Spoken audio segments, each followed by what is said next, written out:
Hello, I'm Brian Hyland. I am the Associate Curator of Medieval Manuscripts here at Museum of the Bible. Now what that means is that I get to work with manuscripts that cover almost 700 years of history, from about the time of Charlemagne all the way up to the time of Charles V. And then I bring these stories to you on The Bible Is So. And we'll burn the bones for Henry Jones, 'cause Henry don't eat no meat. Hi.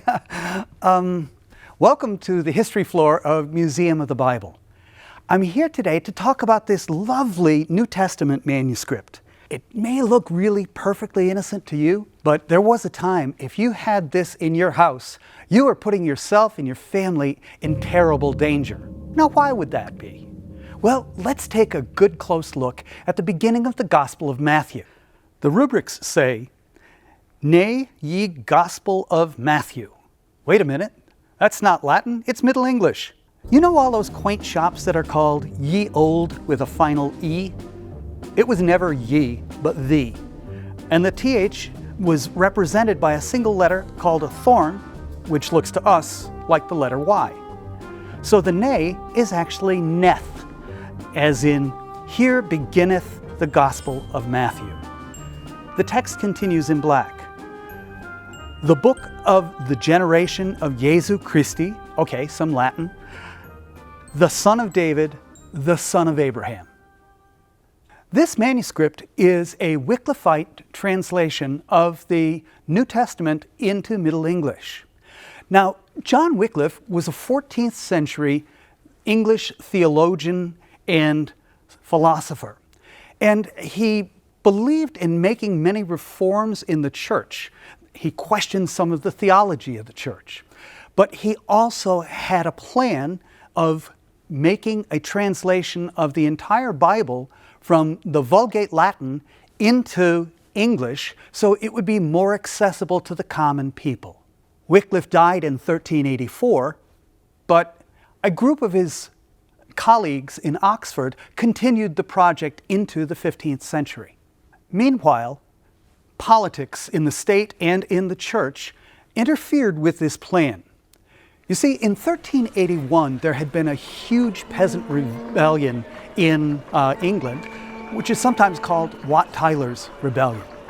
This was very violent, and it stirred up the authorities against all people who were questioning any structure, political or ecclesiastical. Now, Wycliffe himself did not support the peasants' revolt. However, there were some clerics who were caught up in it, especially a person by the name of John Ball. And as a result, all of Wycliffe's followers were considered to be accessories to inciting this rebellion. And then in 1401, King Henry IV issued an edict called De Haeretico Comburendo, concerning the burning of heretics.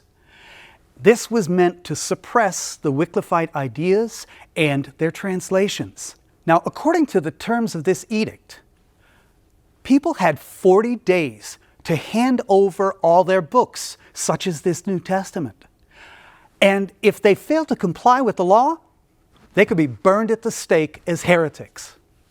In 1407, the Archbishop of Canterbury, Thomas Arundel, issued his constitutions. Now, one article in that work actually forbade people to read the Wycliffite translations without the express written consent of their local bishop. If people violated this, they would be treated as heretics and burned at the stake. In 1415, at the Council of Constance, the church finally declared that John Wycliffe was a heretic. But he'd been dead for almost 30 years. He died in 1384. So how do you rebrand a dead heretic? The council ordered that his body be exhumed and that his bones be scattered. So back home in England, they dug up his grave, They pulled out his bones, they burned them to ashes, and they threw the ashes into the river Swift. And so now you see why the Bible is so dangerous. To learn more about the museum or plan your next visit, go to museumofthebible.org.